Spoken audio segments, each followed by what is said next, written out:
नमस्कार। लक्ष्मी नारायण ज्योतिष केंद्र में आप सभी का स्वागत। मैं आचार्य पी शुक्ला। आज का हमारा विषय राहु से संबंधित है। राहु जन्म कुंडली में किस भाव में बैठने पे किस तरीके के फल देता है।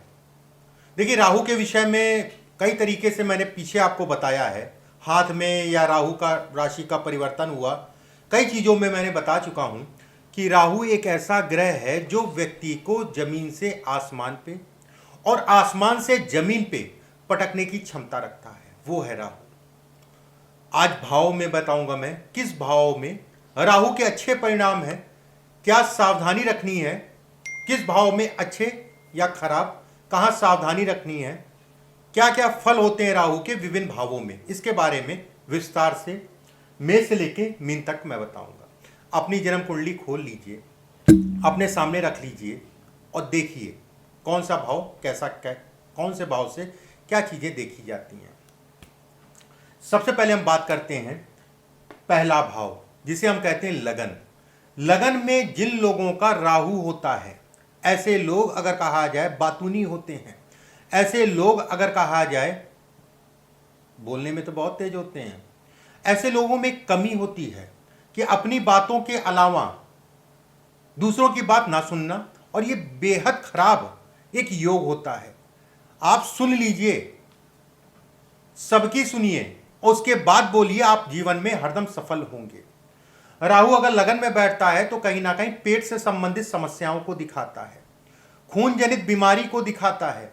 राहु लगन में जब बैठता है तो यह भी कहा जाता है कि मधुमेह, जिसे कहा जाता है शुगर में भी बढ़ावा देता है। राहु जब लगन में बैठता है तो गैर परंपरावादी होता है, या फिर कह लिए बहुत ज्यादा परंपराओं को नहीं मान पाता है।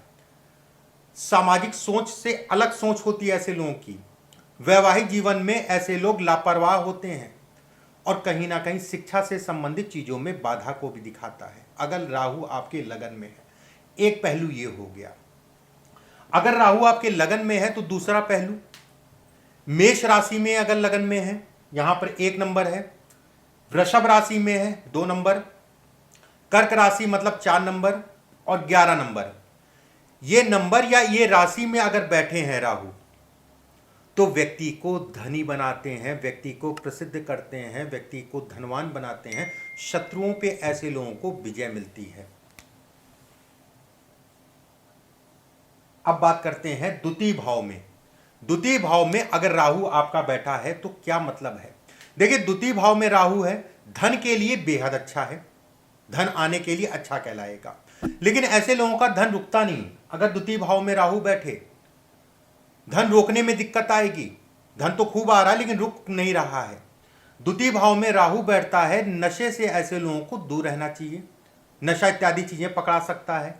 नशे के कारण जो है जीवन में तरक्की में बाधा है। खाने पीने के ऐसे लोग बेहद शौकीन होते हैं। खाना पीने से संबंधित चीज़ों को ये दिखाता है। ठीक है, छल कपट से संबंधित धन को भी ये दिखाता है। संगत का ऐसे लोगों का विशेष ध्यान रखना चाहिए। जब भी द्वितीय भाव में राहु बैठता है, संगत का ध्यान रखिए। संतान को लेके मन जो है विचलित होता है। द्वितीय भाव में जब भी राहु बैठता है, संतान को लेके मन विचलित करता है। लेकिन यहाँ धन की बात करें, धन आने की बात करें तो उसके लिए अच्छा माना गया है। तृतीय भाव में राहु, जातक पराक्रमी होता है। जातक अगर कहा जाए साहसी होता है। अगर तृतीय भाव में आपका राहु है तो यात्राएं करने वाला होता है, यात्राएं बहुत करता है, ट्रेवलिंग बहुत करता है। मिथुन राशि का हो, कर्क राशि का हो। मिथुन राशि मतलब यहां पर अगर 3 नंबर है, 4 नंबर। कर्क राशि मतलब 4 नंबर है। कन्या राशि मतलब 6 नंबर है। कुंभ राशि मतलब 11 नंबर है। तो ऐसे में कहा जाएगा जो भी मैंने नंबर या राशि बताई है, उन राशियों में राहु बैठे सभी प्रकार के भौतिक सुखों को दिखाता है। विवाह से संबंधित चीजों में तनाव को भी दिखाता है। जो भी जीवन साथी है, कहीं स्वास्थ्य की दिक्कत होगी, चाहे अंडरस्टैंडिंग में दिक्कत आए। जीवन साथी के प्रति व्यक्ति जो है लापरवाह होता है। तृतीय भाव में जब भी राहु बैठता है, यश में कमी करता है। घर परिवार से संबंधित चीजों में, घर परिवार में यश उस हिसाब से नहीं मिल पाता है अगर तृतीय भाव में राहु बैठता है। स्वास्थ्य का भी ऐसे लोगों को विशेष सावधानी बरतनी चाहिए। धन के लिए बेहद अच्छा संयोग है। चतुर्थ भाव में अगर राहु बैठता है इसका क्या मतलब है? जो लोग विदेश में नौकरी करना चाहते हैं, विदेश से संबंधित जॉब हो, नौकरी हो, व्यवसाय हो, शिक्षा हो, उससे संबंधित चीजों के लिए अच्छा है। जातक मानसिक रूप से दुखी रहता है, मतलब कुछ ना कुछ तनाव बना रहेगा, भले जो है चीजें ठीक हैं। जीवन की शुरुआत अगर कहा जाए थोड़ा सा संघर्षमय होती है चतुर्थ भाव में जब राहु बैठता है। सरकारी तंत्र से लाभ को दिखाता है, सरकारी तंत्र में लाभ। स्त्री की कुंडली में अगर है, मतलब महिला की कुंडली में अगर राहु चतुर्थ भाव में है, तो ऐसे में कहा जाएगा कि सुखों में कमी, यश में कमी, यश नहीं देने देता। प्रेम संबंधों में कहीं ना कहीं दरार डालता है, अवरोध उत्पन्न करता है। प्रेमी जुगलों की बात कर रहा हूं यहां पर। प्रेम को विवाह में बदलना चाह रहे हैं, उसमें कहीं ना कहीं तनाव को दिखाता है। मेष राशि अगर चतुर्थ भाव में, मेष राशि नंबर 1, मिथुन नंबर 3, कर्क नंबर 4 और कन्या, कन्या मतलब हो गया छठा। ऐसे में कहा जाएगा यहां पर राहु जो है कहीं ना कहीं नुकसानदायक होता है इन राशियों में। राहु जब भी चतुर्थ भाव में बैठता है तो व्यवसाय से संबंधित चीजों में उथल पुथल करता है। जब भी राहु जो है चतुर्थ भाव में बैठता है तो देखिए, उथल पुथल का मतलब ये हो गया कि चतुर्थ भाव में जब भी राहु बैठे तो बहुत सोच समझ के ही व्यवसाय करना चाहिए। मैं बिल्कुल ऐसा नहीं कहूंगा कि व्यवसाय जो है आप नहीं कर सकते हैं, लेकिन व्यवसाय में किसी के साथ साझेदारी में काम करना है, किसी के ऊपर बहुत ज्यादा आपको आश्रित नहीं होना है। कहते नहीं है कि मैंने अपने से ज्यादा जो है उस पर फोकस किया, या फिर मैंने अपने से ज्यादा जो है उसको माना, उसके कारण जो है मुझे धोखा लग गया, वाली स्थितियां पैदा करता है। राहु अगर पंचम में है, संतान में ऐसे लोगों को लेट नहीं करना चाहिए। प्लानिंग आजकल का एक ट्रेंड बन गया है कि प्लानिंग कर रहे हैं, अभी 2 साल 3 साल 5 साल 8 साल प्लानिंग चल रही है, अभी 5 साल 10 साल। देखिए, प्लानिंग मत करिए। अगर पंचम में राहु है तो संतान से संबंधित चीजों में विकार भी उत्पन्न करता है। पंचम भाव में अगर राहु है तो पहली संतान को लेकर तनाव को भी दिखाता है, भले होने के बाद हो। राहु अगर पंचम में है तो ऐसे लोगों, ऐसी महिलाओं को विशेष सावधानी रखनी चाहिए गर्भ धारण होने के बाद। पंचम में राहु होता है तो रिश्तेदारों से धोखा मिलता है। पंचम में राहु होता है, कहते नहीं है कि पंचम भाव में राहु है, मैंने जो है मान लीजिए CS से मैंने बीटेक किया, CS मतलब कंप्यूटर साइंस से मैंने बीटेक किया। अब वो नौकरी अगर कराएगा तो कंप्यूटर साइंस में नहीं कराएगा, वो कराएगा इलेक्ट्रॉनिक्स में, वो कराएगा मैकेनिकल में। मतलब जो दिशा में व्यक्ति पढ़ाई करता है उसके इतर जो है ज्यादातर देखा गया है कि काम करता है। राहु अगर पंचम भाव है, पंचम भाव में है तो पेट में समस्या, गैस्ट्रिक की प्रॉब्लम समय समय पे कभी ज्यादा कभी कम वाली स्थितियां पैदा करता है। अगर राहु पे कई ग्रहों की दृष्टि पड़ रही है, पापक ग्रहों की, चाहे शनि है चाहे मंगल है, तो ऐसे में कहा जाएगा कि व्यक्ति को संतान से संबंधित चीजों में विशेष सावधानी रखनी चाहिए। और खासकर अगर मंगल की दृष्टि पड़ रही है तो बेहद खराब योग बनाता है। राहु अगर पंचम में है तो ऐसे में कहा जाएगा कि व्यक्ति जो है स्वस्थ रहेगा, स्वास्थ्य के लिए बहुत ज्यादा ध्यान देने की जरूरत नहीं है। ऐसे लोग भाग्यशाली होते हैं अगर पंचम में राहु होता है तो। धन के दृष्टिकोण से अच्छा कहा गया है, पद में, नाम में, इत्यादि चीजों में अच्छा कहा गया है। भौतिक सुखों को दिखाता है, वाहन या घर से संबंधित सुखों को ये बढ़ाता है जब भी पंचम भाव में राहु हो। राहु अगर कहीं चंद्रमा के साथ है, इस जगह पे चंद्रमा के साथ है तो जुआ सट्टा इत्यादि जैसे मैच फिक्सिंग हो गया, तरह तरह के आजकल वो चल रहे हैं, उनमें ये खिंचाव पैदा करता है, उसमें ये बढ़ाने की कोशिश करता है। राहु का छठे भाव में क्या प्रभाव है? देखिए, छठा भाव अगर कहा जाए राहु का, ऐसे में कहा जाएगा बल बुद्धि पराक्रम, बल बुद्धि पराक्रम को बढ़ाने वाला, धैर्य को बढ़ाने वाला, थोड़ा धैर्यशील होते हैं ऐसे लोग। शत्रुओं का नाश, कितना भी आपके पीछे शत्रु लग जाए कोई कुछ नहीं कर सकता। राहु अगर जो है छठे भाव में बली अवस्था में बैठे हैं तो ऐसे जातक अगर कहा जाए बुद्धिमान होते हैं। विदेश यात्रा को दिखाता है, फॉरेन ट्रेवलिंग को दिखाता है, चाहे वो नौकरी हो, चाहे आपका व्यवसाय हो, चाहे अन्य कोई बात हो। अगर छठे भाव में राहु बैठा है तो विदेश यात्रा से संबंधित चीजों को ये बढ़ाता है। चाहे कोई भी काम हो, कैसे भी आपको जाना हो, उन चीजों के लिए राहु अगर कहा जाए छठे भाव में अच्छा कहलाता है। राहु अगर छठे भाव में है तो आपको राजनीति से संबंधित चीजों में अगर प्रयास कर रहे हैं पॉलिटिक्स का, तो उसके लिए अच्छा कहा गया है। राजनीति में राहु अगर छठे भाव में है तो सरकारी तंत्र के लिए भी अच्छा कहा गया है। सरकारी नौकरी हो या अन्य कोई बात हो, अगर प्रयास कर रहे हैं, बली है राहु, तो वह आपको जो है सरकारी तंत्र का लाभ देगा। सप्तम भाव में अगर राहु है तो उसका क्या मतलब है? धन के दृष्टिकोण से बेहद अच्छा, आकस्मिक धन लाभ को दिखाता है। शुभ अवस्था में है तो पत्नी से ऐसे लोग कहीं ना कहीं दुखी या वैवाहिक जीवन में कुछ ना कुछ तनाव बना रहता है, चाहे आपस में अंडरस्टैंडिंग में कमी हो, चाहे स्वास्थ्य की बात हो, चाहे अन्य कोई बात हो। यह विच्छेदात्मक ग्रह है, विच्छेद कराने वाला ग्रह है। सप्तम भाव में राहु है और पापक ग्रहों की दृष्टि पड़ जाए तो कहीं ना कहीं विवाह से संबंधित चीजों में तनाव को दिखाता है। ऐसे लोगों को विशेष सावधानी रखनी चाहिए। विवाह के उपरांत किसी प्रकार के गुप्त लगाव में नहीं पड़ना चाहिए। गुप्त लगाव को भी दिखाता है कि वैवाहिक जीवन के बाद भी जो है कहीं ना कहीं आप लगे हुए हैं। महिलाओं को अपने गर्भ का ध्यान रखना चाहिए। महिलाओं को अपने हार्मोन से संबंधित चीज़ों का ध्यान रखना चाहिए। जिन महिलाओं की जन्म कुंडली में सप्तम भाव में राहु है, किसी भी प्रकार से साझेदारी में अगर कोई काम करते हैं, बिजनेस इत्यादि चीज़ें साझेदारी में कर रहे हैं, तो उसके लिए भी ये कहा गया है कि तनाव अगर शुभ है तो बढ़ाएगा। अष्टम भाव में अगर राहु है तो उसका क्या मतलब है? देखिए, अष्टम भाव में राहु, कहते नहीं कि आंखों पे पट्टी बंध गई, मैं समझ नहीं पाया कि हुआ क्या मेरे साथ और मैं फंस गया। मति भ्रम कर देता है राहु जब भी अष्टम भाव में हो। जीवन में कभी भी कोई बड़े निर्णय लेना हो तो अकेले मत लीजिए, लोगों की राय लेने के उपरांत लीजिए। यश में कमी करता है। कितना भी ऐसे व्यक्ति किसी के लिए कुछ कर लेते हैं, उस हिसाब से उनको यश नहीं मिलता, यह भी कहीं ना कहीं दिखाता है। पैतृक धन संपत्ति से संबंधित अगर कोई वाद विवाद चल रहा है तो वाद विवाद को बढ़ाता है। विदेश यात्रा के लिए अच्छा माना गया है। अगर आप विदेश यात्रा करना चाह रहे हैं उसके लिए अच्छा है। वाहन आराम से ऐसे लोगों को चलाना चाहिए, और वाहन जब भी लें, जिस समय पे भी लें, जिस महीने में लें, तो विदाउट मुहूर्त वाहन नहीं लेना चाहिए।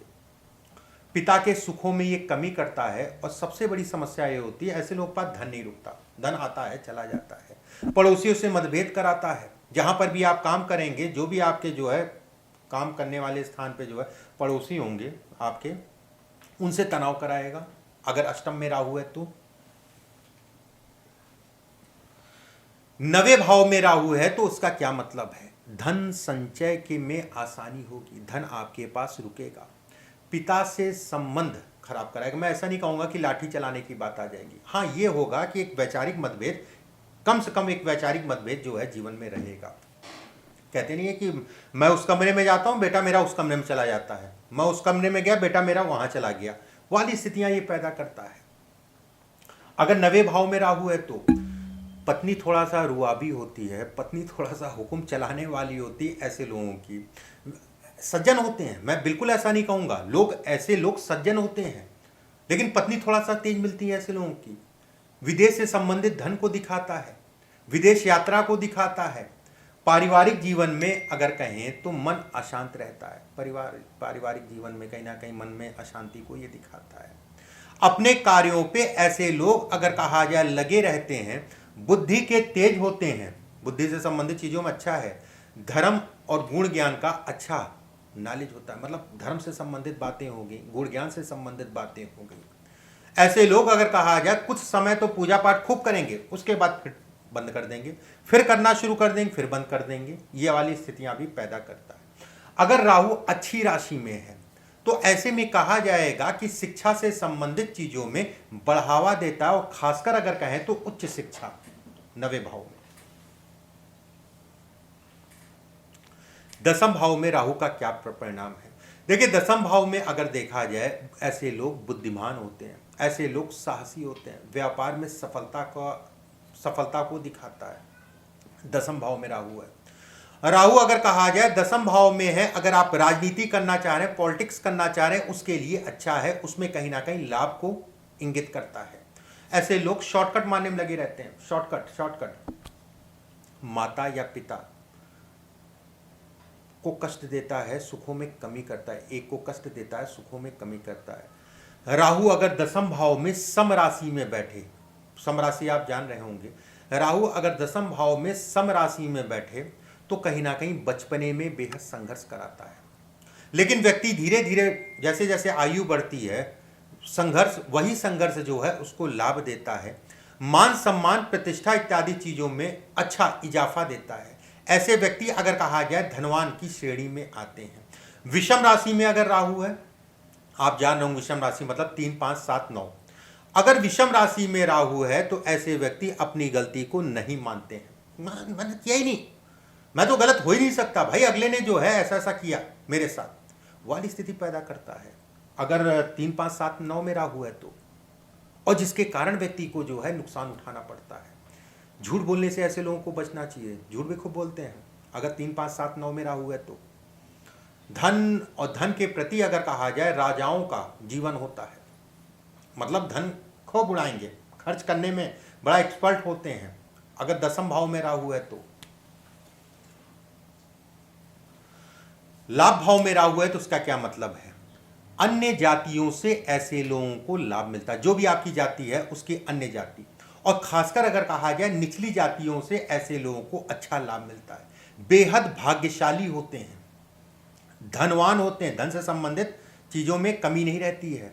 शेयर मार्केट और निवेश हो किसी भी प्रकार का हो, शेयर मार्केट हो गया, निवेश हो गया, इससे संबंधित चीजों में लाभ को दिखाता है। विदेश यात्रा हो गई, विदेश से लाभ लेना है, चाहे वो नौकरी हो चाहे व्यवसाय हो, अगर लाभ में राहु बैठा है तो कहीं ना कहीं ये इन चीजों को दिखाता है। आकस्मिक धन लाभ को दिखाता है। ऐसे लोगों का धन कोई मार नहीं पाता है, धन जाएगा लेकिन कुछ प्रयासों के बाद, कुछ समय के बाद जो है वापस हो जाएगा। छलावा बहुत अच्छा कर लेते हैं, छलावे में पारंगत होते हैं। ऐसे में कहा जाएगा कि ऐसे लोग पराक्रमी भी होते हैं, बेहद पराक्रमी, मतलब कहते नहीं है कि रिस्क लेने की अच्छी क्षमता उसके अंदर है, रिस्क किसी प्रकार का रिस्क ले लेंगे। लेकिन सामान्य शब्दों में एकादश भाव में अगर राहु है धन के दृष्टिकोण से बहुत अच्छा है। द्वादश में अगर राहु है तो उसका क्या मतलब है, घर से दूर जाके काम करने को ये दिखाता है। गुण ज्ञान से संबंधित चीजों में बढ़ावा देता है। गुण ज्ञान, गलत संगत के कारण अपना समय ऐसे लोग व्यतीत करते हैं, खराब करते हैं, ये इसको भी दिखाता है। धन भी अगर कहा जाए गलत संगत में या किसी के कहे के अनुसार जल्दबाजी में कहीं धन का निवेश कर दिया और वो धन फंस गया, ऐसे लोगों को हमेशा मकान या जमीन बड़ा सोच समझ के देख दाख के लेना चाहिए। माता के सुखों में ये कमी कर, मतलब उनके स्वास्थ्य से संबंधित या अन्य कोई बात को लेके जो है कहीं ना कहीं मन जो है व्यतीत रहता है। जीवन साथी के भी स्वास्थ्य में कमी करता है जब भी राहु द्वादश में बैठता है, या जीवन साथी को लेकर तनाव को भी दिखाता है। गुप्त लगाव से संबंधित चीजों को भी दिखाता है राहु जब भी द्वादश में बैठता है। गुप्त लगाव बेहद खराब माना जाता है, खासकर विवाह के उपरांत तो बेहद खराब। 36 वर्ष की आयु से ऐसे लोगों का मेन भाग्योदय होता है। 36 से 42 वर्ष की आयु के बीच में, माफ करिए, 36 से लेके 42 वर्ष की आयु में, इस बीच में विशेष सावधानी ऐसे लोगों को रखना चाहिए। 36 साल से लेके 42 साल तक का मतलब 6-7 साल का पीरियड, इस पीरियड में निवेश, इस पीरियड में स्वास्थ्य इत्यादि चीज़ों का सावधानी से व्यक्ति को चलना चाहिए। ये पीरियड इनके लिए अच्छा नहीं है। इस तरीके से द्वादश भाव में राहु का क्या गोचर होता है, कैसे देखा जाता है, उसके बारे में मैंने बताया। अगले वीडियो में फिर अलग एक जानकारी लेके आपके सामने उपस्थित होऊंगा। परमात्मा आप सभी को स्वस्थ रखे, सुरक्षित रखे, मुस्कुराते रहिए, घर परिवार के साथ दीजिए, घर परिवार के साथ रहिए। अभी के लिए बस इतना ही। नमस्कार।